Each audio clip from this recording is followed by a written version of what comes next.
아버지의 말씀 같이 읽고 말씀 나눕니다.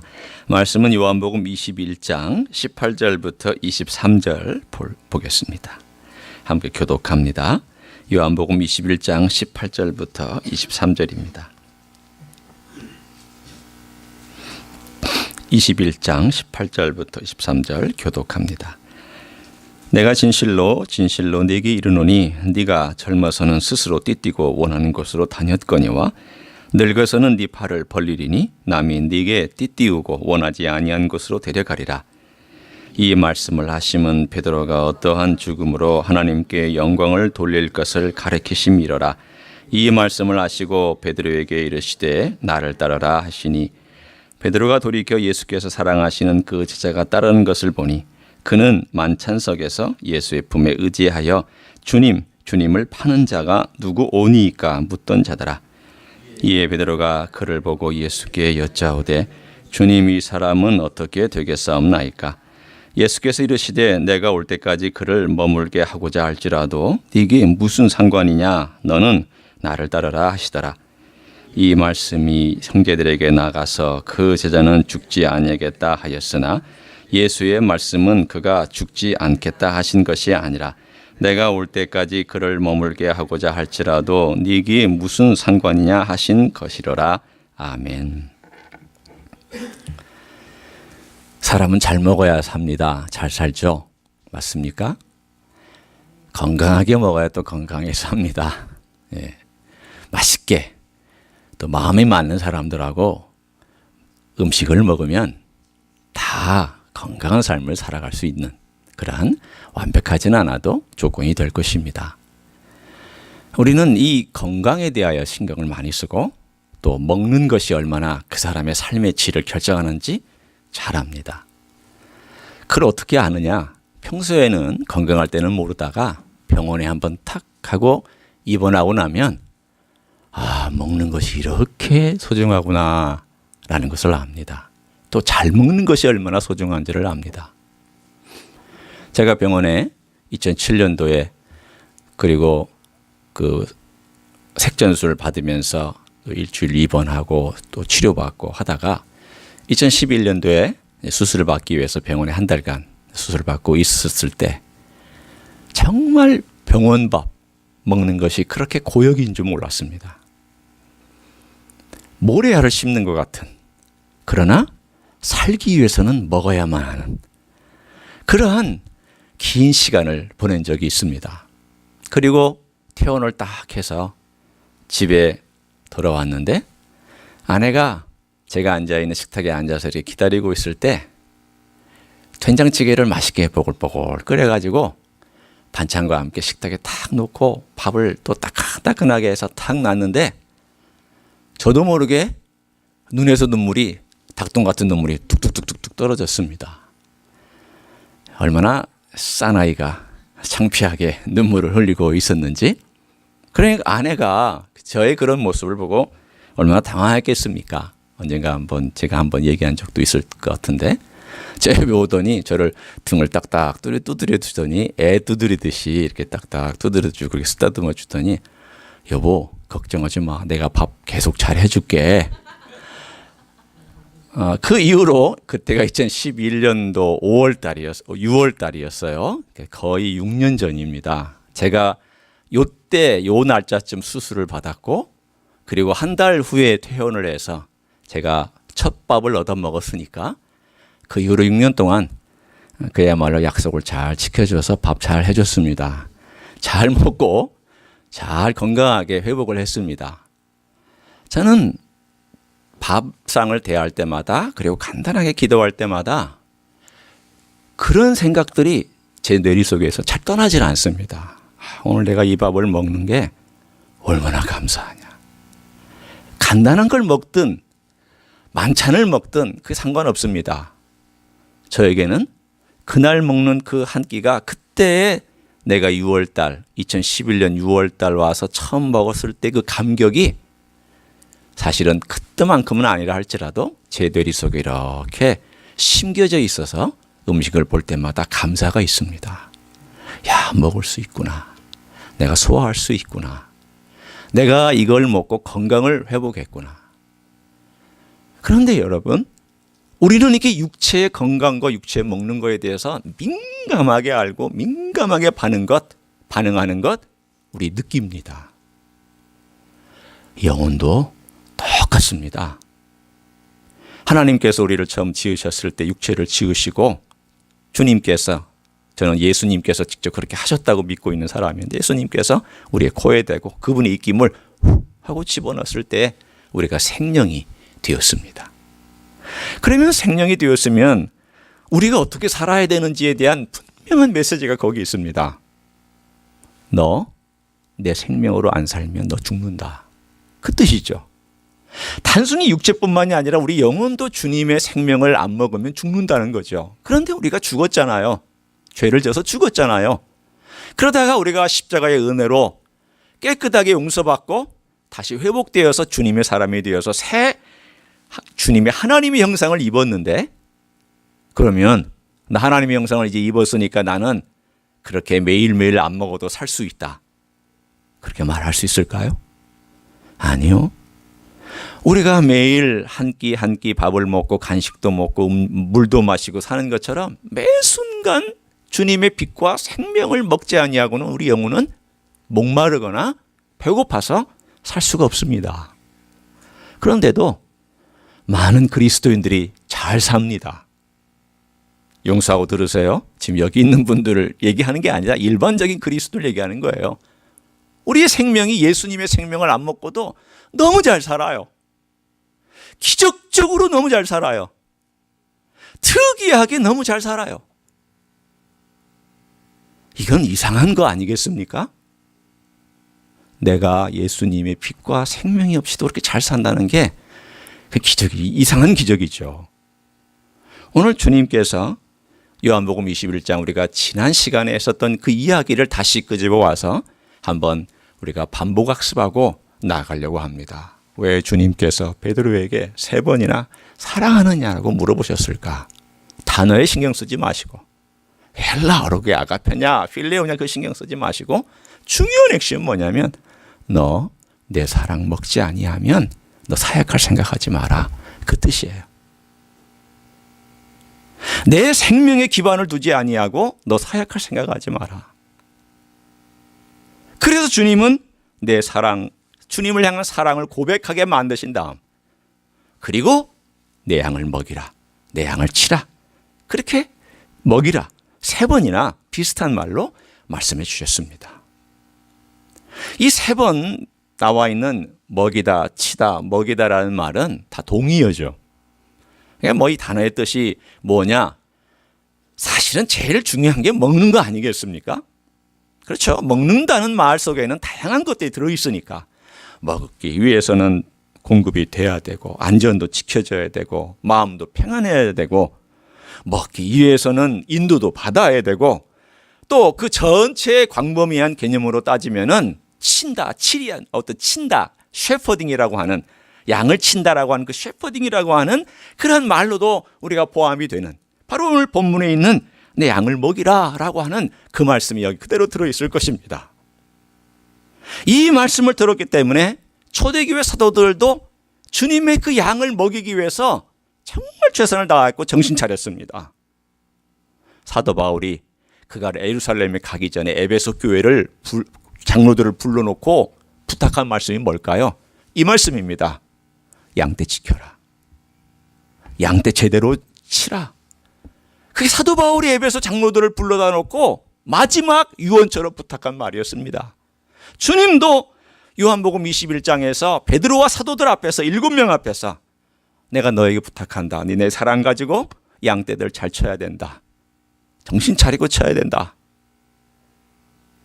그래서 초대교회 사도행전에 보면 많은 일들, 프로그램, 조직, 활동들이 많아지고 또 사람들이 막 웅성웅성거리다 보니까 일이 많아졌을 때에 사도들이 모여서 뭐라고 결정했는가 하면 우리는 이 일을 하는 게 좋지 않겠다. 왜냐하면 주님께서 우리에게 양을 먹이라고 말씀과 기도를 하라고 우리에게 세우셨는데 우리가 너무 잡다한 일을 하다 보니까 말씀 보고 기도하는 데 신경을 쓰지 못하고 너무 산만해져서 주님을 바라보지도 못하고 마음에 주님의 사랑으로 채워지지도 못하는 우리의 모습을 보면서 안 되겠다, 우리 집사 세우자.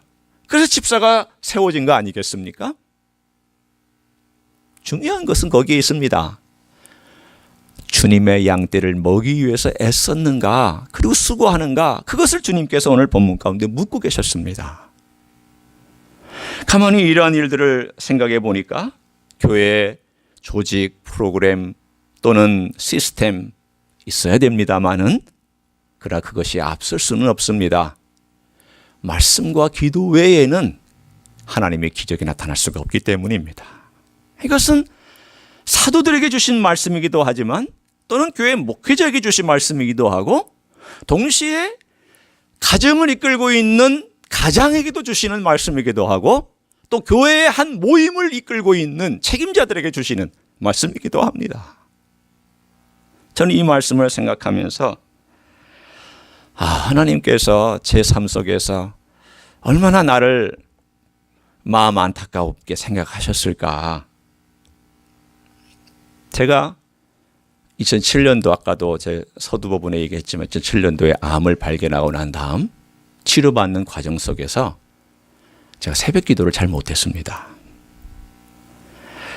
그러니까 몸이 아무래도 못 따라가니까 이제 그럴 수도 있었지만, 제가 한 일주일에 한 하루 내지 이틀을 새벽 기도를 하고 이제 부목사님들이 돌아가면서 이렇게 새벽 기도를 인도했습니다. 횟수를 따지니까 한 7년을 그렇게 했고, 그리고 나서 제가 미국에 와서 한 1년 동안 아무 목회를 하지 않고 있었기 때문에 한 8년 동안을 제가 새벽 기도를 거의 띄엄띄엄, 그야말로 어쩌다 한 번씩 나가서 새벽 인도하는 그런 삶을 살았더라고요. 그래서 제가 이 히스교회를 맡은 그 시간 동안에 새벽 기도를 계속 인도했습니다. 어느 날 제가 깜짝 놀랐습니다. 내가 새벽 기도를 인도할 수 있구나. 여러분, 이상하게 듣지 마세요. 이상하게 듣지 마세요. 내가 내 건강으로 새벽 기도를 인도할 수 있구나라는 것을 제가 확인하는 시간이었기 때문에 정말 감사했습니다. 8년 만에 제가 미국에 와서 여기서 새벽 기도를 인도하고 있는 제 건강을 보고 있으면서 한쪽으로는 감사했고 한쪽으로는 부끄러웠습니다. 어떤 면이 부끄러웠을까요? 내가 한국에 있을 때 왜 좀 더 열심히 새벽 기도를 인도하지 못했던고. 나는 내 한계 안에 갇혀 있었구나. 내 건강이 안 돼. 나는 그 정도밖에 할 수 없었어.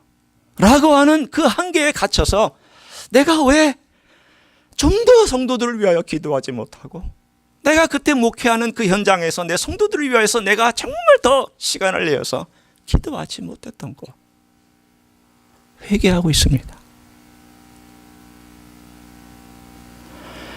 목자에게 가장 중요한 것은 말씀과 기도입니다. 말씀은 다른 것이 아니라 내 자랑이나 내 지식이나 내 공부한 것의 자랑이 아니라 예수 그리스도의 복음. 주님이 날 사랑하셔서 여전히 죄진 나를 찾아오셔서 너 나 사랑하느냐, 내가 너 용서한다. 물론 우리는 고백해야죠. 회개해야죠. 십자가의 복음 앞에서 우리 죄를 고백할 줄 아는 인생이 돼야죠. 그러나 주님은 기꺼이 용서해 주기를 원하시는, 그게 복음 아니겠어요? 말씀 전하는 것과 양떼를 위하여 기도하는, 내가 기도할 사람을 위하여 기도하는, 어미라면 자식을 위해서, 아비라면 자기 아내와 자기 자식을 위해서, 집사라면 내 주변에 있는 사람을 위해서, 장로라면 교회를 위해서, 목사라면 교회 전체와 양떼를 위해서 기도하고 기도로서 주님께 나아가는 것, 이게 주님께서 우리에게 분명히 말씀하신 내용입니다. 그게 제 자신에게 지금 회복되고 있다는 것이 얼마나 저에게 감사한 일인지, 한편으로는 회개하면서 한편으로는 감사하고 있는 제 자신의 모습을 볼 수 있습니다. 여러분, 주님께서 여러분에게 지금 회복시키시기를 원하시는 여기 어딘지는 저는 모르지만 회복이 필요하다면 회복시키셔야 됩니다. 그럼 우리가 어떻게 이 기도와 말씀 혹은 말씀과 기도로 양떼를 먹일 수 있느냐? 다시금 돌아와서 말씀합니다. 주님께서는 뭐라고 말씀하시냐면 내 양을 먹이라. 그 간단한 명령 속에는 이런 의미가 들어있을 것입니다. 내 양을 먹이라. 너 기도와 말씀으로 먹이고 사랑으로, 내 사랑으로 먹여. 내 사랑으로 먹여라. 주님의 사랑으로 양떼를 먹인다는 것이 얼마나 소중한지. 오늘 여기에 보면 주님께서 양을 뭐라고 표현했는지를 한번 여러분 보세요. 이미 명확한 표현이지만 15절 먹이라 하는 이 명령형 앞에 목적어가 무엇입니까? 무엇을 먹이라고 했습니까? 내 어린 양. 내 어린 양을 먹이라 그랬습니다. 자, 또 16절에 무엇을 치라. 무엇을 치라고 그랬습니까? 내 양을 치라. 또 17절에 끝에 가서 무엇을 먹이라? 내 양을 먹이라. 여러분, 내 거 없습니다. 여기서 내는 주님 것이에요. 재산도 내 거 아니고 양도 내 거 아니고 교회도 내 거 아니고 어떤 것도 내 거 없어요.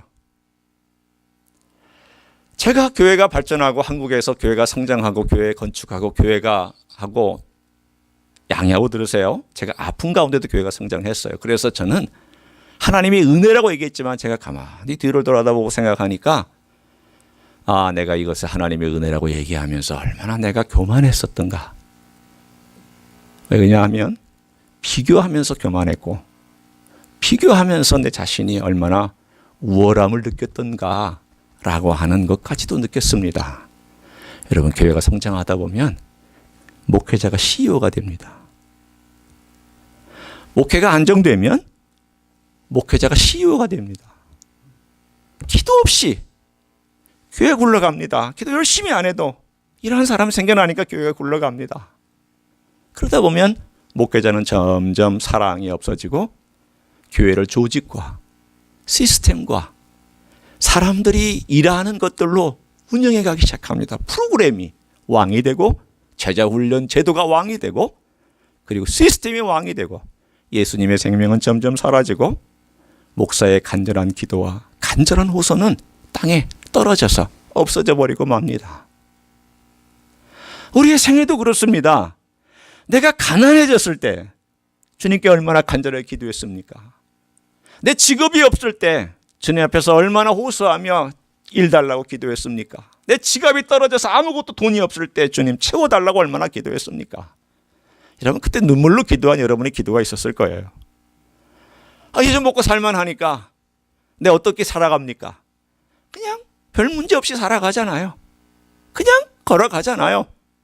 그냥 이 땅에서 내가 무엇을 하는지에 대해서 별로 신경 쓰지 않고 살아가잖아요. 그게 바로 내 모습이었다는 거예요. 내가 주님 앞에서 사랑으로 사람을 섬기지 못하고 마치 주님의 양을 내 양인 양. 말로는 그렇게 하지 않았어요. 말로는 주님 양이라고 했지만 실제 삶 속에서 내가 행동하는 모습 속에는 마치 내 양인 것처럼, 내가 훈련시켜서 내가 세우는 양처럼, 내가 어떻게 해서 구원시킨 양처럼 했던 모습이 모든 사도들과 목회자들에게 있는 큰 유혹이고 동시에 교회에서 일하고 있는 중직자들이 갖고 있는 가장 큰 위험이며 유혹이기도 합니다. 그렇다고 여러분, 나 중직자 안 될래요. 나는 일 열심히 안 할래요. 그러셔도 안 됩니다. 그것도 아니에요.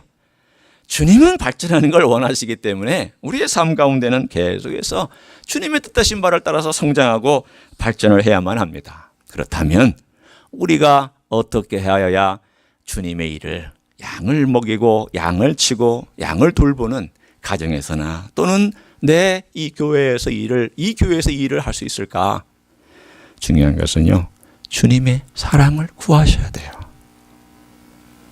사도 바울이 빌립보서 1장 8절 이렇게 고백합니다. 내가 예수 그리스도의 심장으로 너희 무리를 얼마나 사모하는지 하나님이 내 증인이시니라.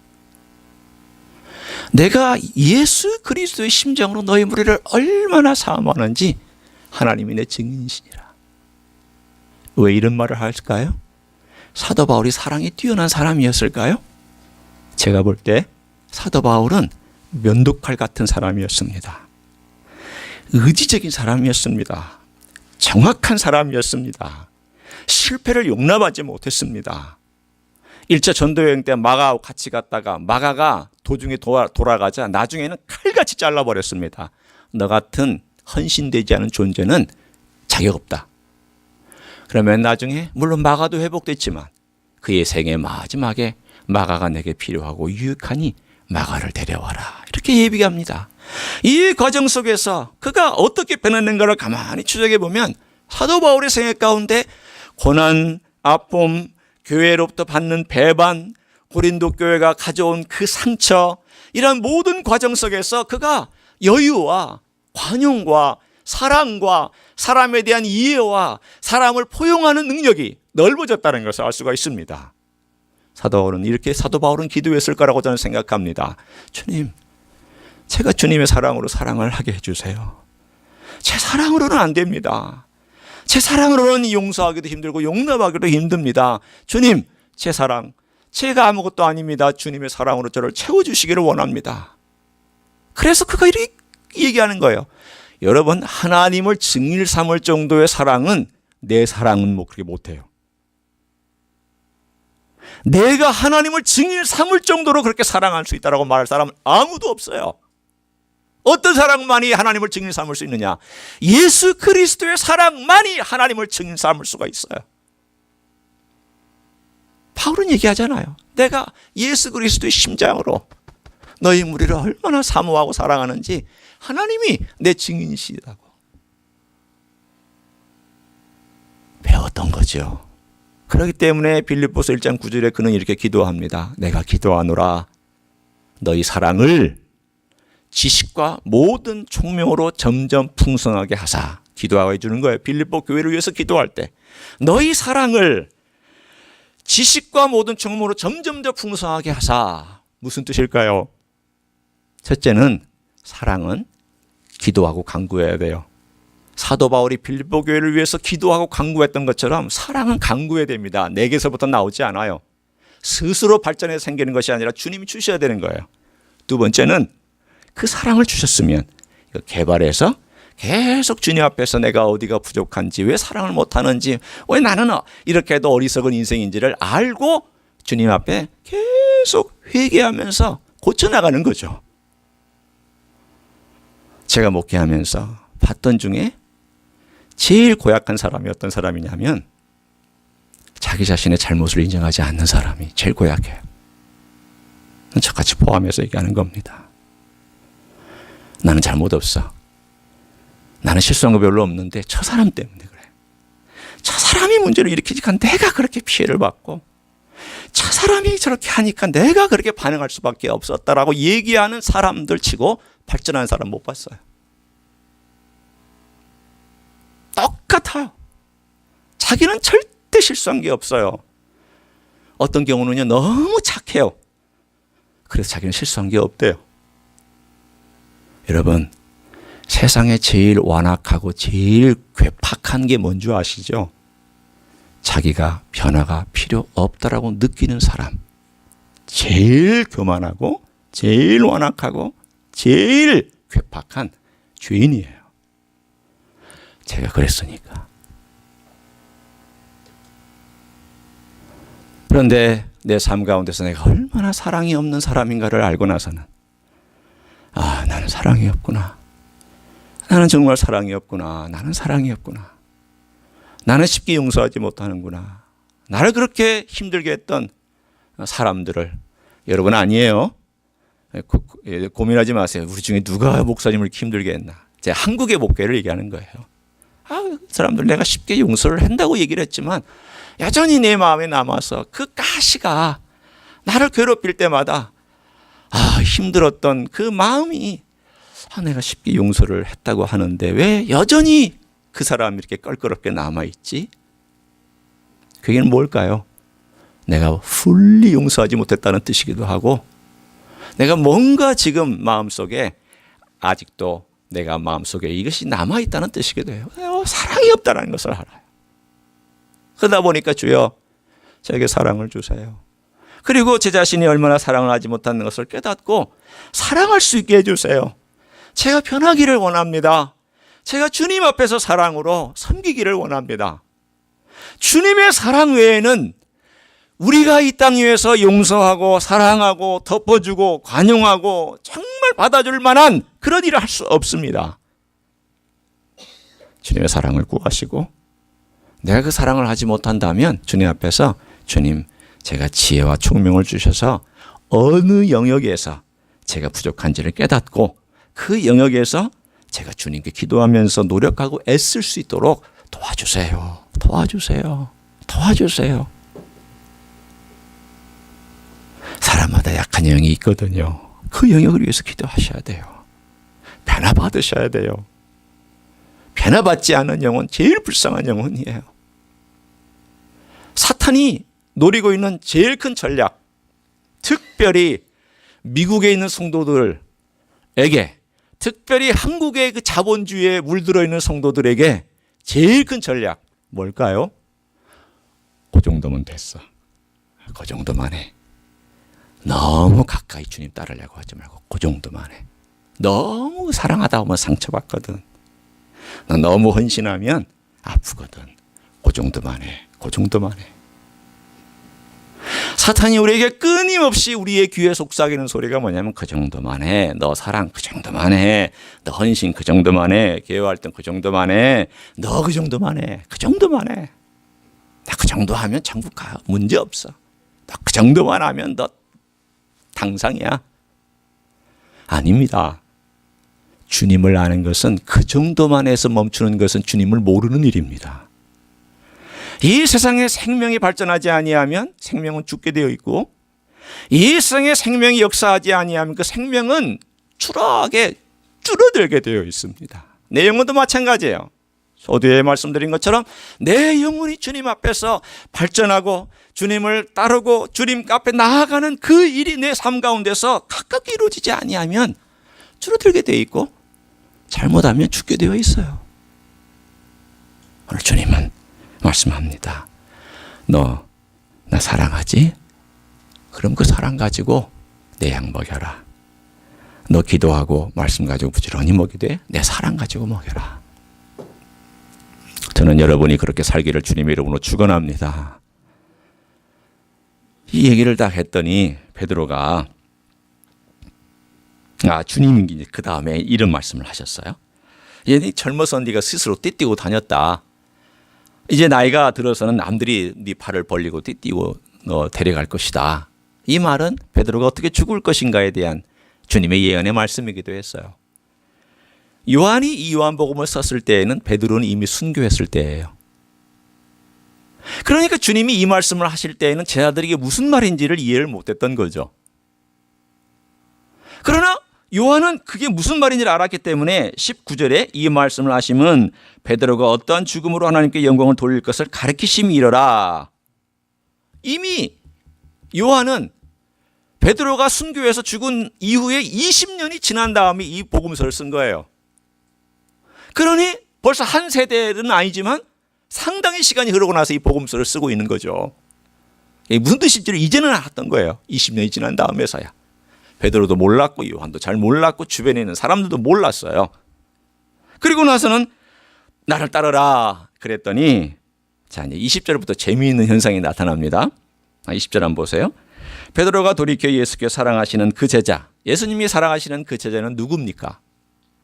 요한이죠. 이 쓴 요한이에요. 보니 그는 만찬석에서 예수 품에 의지하여 주님을 파는 자가 누구오니까 묻던 자더라. 분명히 사도 요한이에요. 21절 이에 베드로가 그를 보고 예수께 여짜오되 주님 이 사람은 어떻게 되겠사옵나이까? 주님 따르고 있어요. 주님 따르기는 하지만 조금 거리를 두고 있어요. 뭐 대답하기가 좀 어떻게 될지 모르겠지만 여러분 주님 따르려면 어떻게 해야 돼요? 멀찌감치 주님 따르면은 그 사이에 뭐가 끼어들까요? 얼마나 많은 게 끼어드는지 몰라.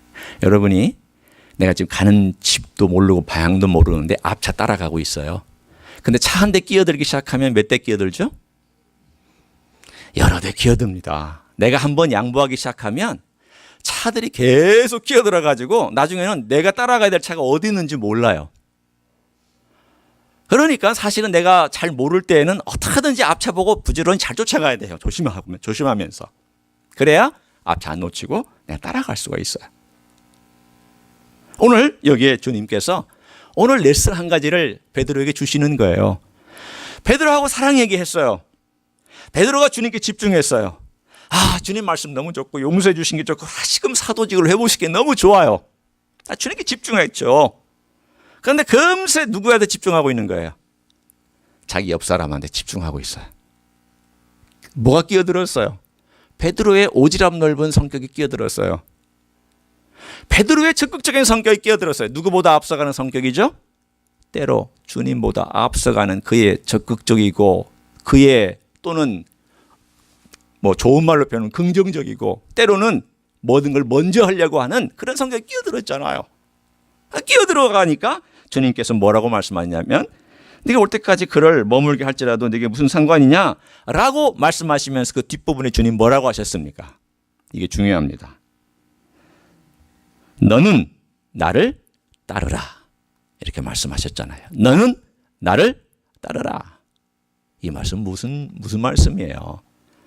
나를 따르라 그렇게 얘기했다가 앞에다가 너는 이런 말을 집어넣은 건 뭐 때문에 그렇게 말씀하셨을까요? 너 제발 나보고 따라올 때 딴 거 신경 쓰지 마라. 너 이 사람들보다 나 사랑한다고 했지 않았느냐? 너 왜 자꾸 딴 거 보고 있느냐? 왜 다른 사람과 비교하느냐? 네가 왜 다른 사람이 어떻게 될까? 왜 이런 생각하고 저런 생각하면서 왜 그 사이에 끼어들게 만드느냐? 그러지 마라. 맞아요. 이걸 좀 더 확대 해석해서 우리가 한번 적용해 볼까요? 여러분, 주님을 따를 때에는 가까이 따르셔야 돼요. 거리를 두면은요, 수많은 것들이 그 사이에 끼어들어요. 돈이 끼어들고, 물질이 끼어들고, 사람이 끼어들고, 명성이 끼어들고, 학문적 가치가 끼어들고요. 많은 게 끼어들어요. 제가 목회할 때에 제 설교 초반에 했던 것들을 제가 이렇게 상상하고 물론 들을 수도 있지만 듣고 싶지 않은 설교예요. 왜냐하면 내가 왜 그렇게 설교했을까라고 아주 창피한 내 모습이 정말 창피한 박사학위 끝나고 나가서 설교했던 제 설교를 보면은 본문을 얼마나 쪼개고 그것 설명하느라고 시간 다 보냈어요. 그래놨더니 예수님은 안 보이고 예수님의 생명은 어디로 가고 예수님의 진실한 십자가의 복음은 어디로 가고 그냥 이 낱말만 쪼개다가 시간을 다 보내는지 참 부끄럽기 때문이죠. 여러분, 심지어는 하나님의 말씀도 예수님 사이에 생명 사이에 끼어들어올 수 있어요.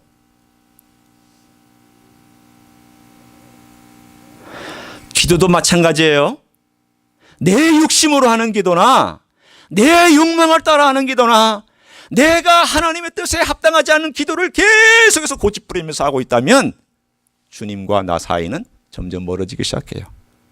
그래서 나는 가짜 주님을 하나 만들어 놓고 그 주님이 내 기도를 들어주시는 것처럼 오해하고 집착하고 그렇게 살아가요. 우리는 수많은 세월 동안 그렇게 살 수 있어요. 사랑하는 성도 여러분, 예수님에게 우리가 집중한다는 것은 자칫 잘못하면 우리는 한눈 팝니다. 한눈 팔지 말으셔야 돼요.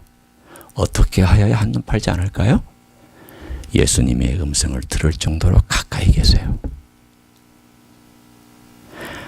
우리 주님이 다시 오실 재림 때까지 시간이 얼마 남았는지는 모릅니다.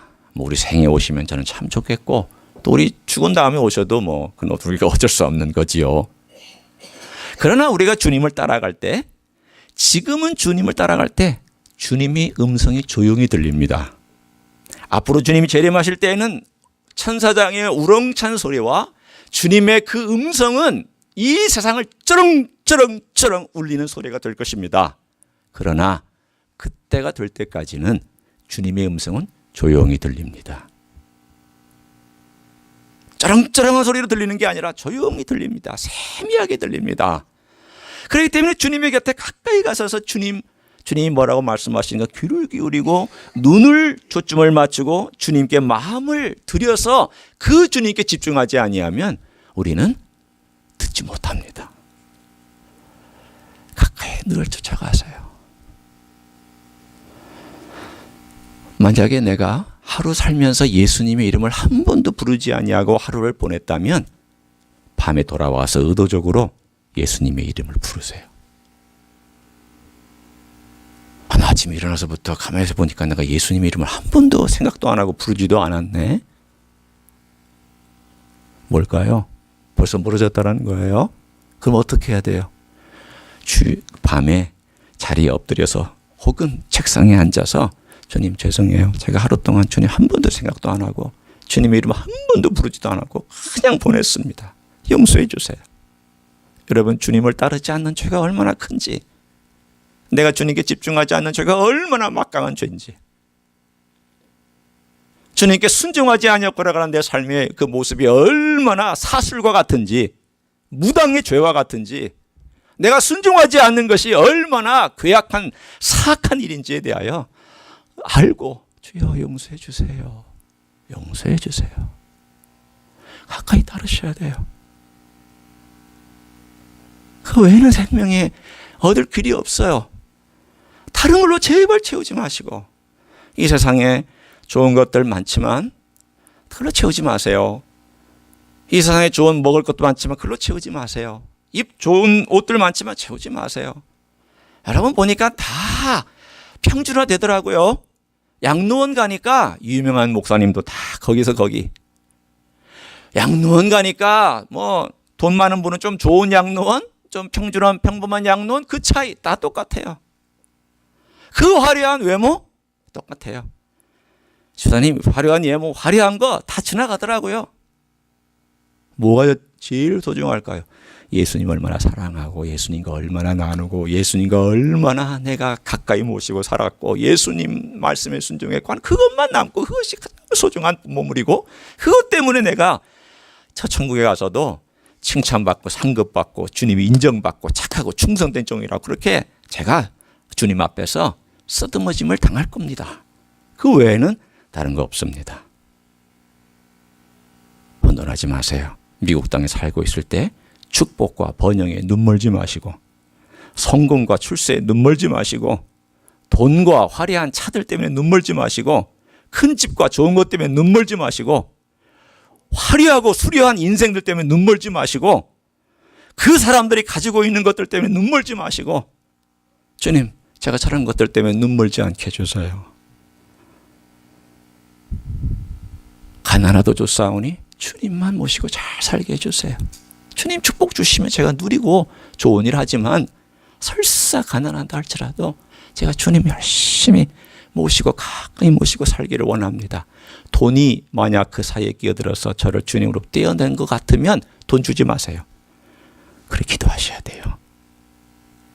돈이 그 사이에 끼어들 것 같아서 내가 주님으로부터 멀어질 것 같으면 주지 마세요. 대부분은 그렇게 기도 안 하시더라고요. 대부분은 돈 달라고 기도해요. 그래도 돈 한 번은 내가 누려봐야 되지 않겠냐고. 그래도 내가 한번 이 세상에서 한번 떵떵거리고 살아봐야 되지 않겠냐고. 그거 아니잖아요. 그거 아니에요. 절대 아니에요. 이렇게 화려한 시대는요, 아마 21세기에 잠깐 요때만 있을 것 같아요. 대부분의 시대는 다 어려웠어요. 2000년 동안 예수 믿는 것 때문에 다 어려웠는데, 아마 지금 한 40년 요때만 가장 화려하고 가장 번영하고 가장 번성해. 그러니까 크리스찬들이 횟가닥 속아. 이게 크리스찬의 삶인 줄 알고. No, 천만의 말씀이에요. 이게 일반적인 거 아니에요. 속지 마세요. 우리는 그리스도에게 집중해야 됩니다. 가까이 따르셔야 돼요. 예수님 앞에 가까이 가셔야 돼요. 그것만이 우리가 사는 길이고, 이 땅 위에서 사탄에게 스네치당하지 아니하고 끝까지 우리 주님 앞에 걸어가다가 상급받고 칭찬받는 여러분의 인생이 될 줄로 믿습니다. 그런 인생 사시기를 예수님의 이름으로 간절히 축원합니다. 기도하시겠습니다.